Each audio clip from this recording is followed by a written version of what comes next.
I've spent 3 years trying to stay invisible at this school, but today I realized that was my first mistake. See, our new substitute teacher isn't just tough. He's a man the city whispers about in dark alleys.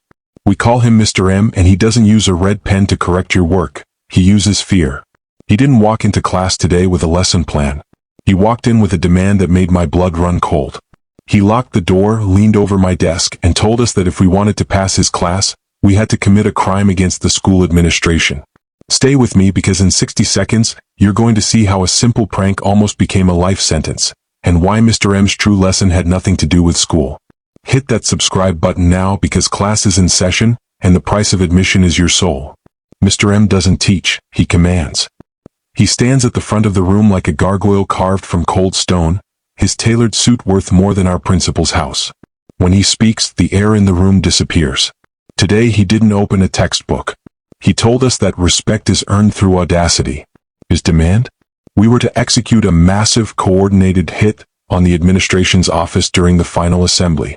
He called it a project. I called it a suicide mission. I looked into his eyes and saw a man who had seen things a classroom shouldn't know. He made it clear, execute the plan or consider ourselves expelled from his world, and he didn't mean the school.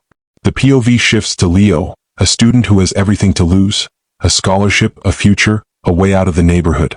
Leo feels the weight of Mr. M's gaze like a physical pressure on his chest. He becomes the reluctant lieutenant, tasked with organizing a group of terrified teenagers into a precision unit. The dynamics of the clash change instantly. This isn't a clique anymore, it's a syndicate.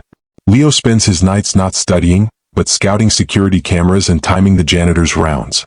The stress is a constant hum in his ears, a quiet war, where every classmate is a potential snitch and every teacher is a target. The day of the assembly arrives. Leo's heart is a drum in his ribcage as he signals the brainiacs to override the PA system and the clowns to deploy the decoys. The plan is elaborate.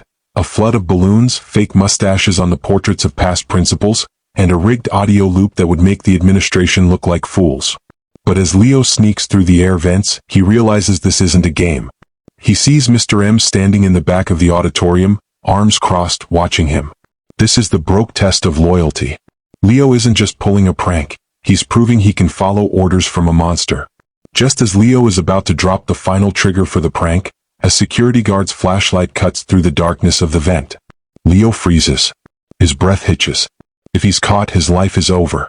The ticking time bomb is seconds from detonating.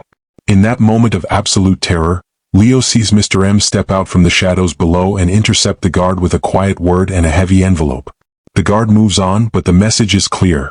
Mr. M owns the school, the guards, and now he owns Leo. The prank goes off, a masterpiece of chaos. But Leo feels no joy, only the crushing weight of a debt he can never pay. The aftermath is an eerie silence. The administration is humiliated, but no one is punished. The twist? Leo is called to Mr. M's office, expecting a reward. Instead, he finds the room empty except for a single letter. Mr. M wasn't a mafia boss. He was a former undercover investigator hired by the school board to see who was corruptible. The prank wasn't the test. The willingness to do it was. Leo realizes he didn't pass, he failed. The moral is sharper now.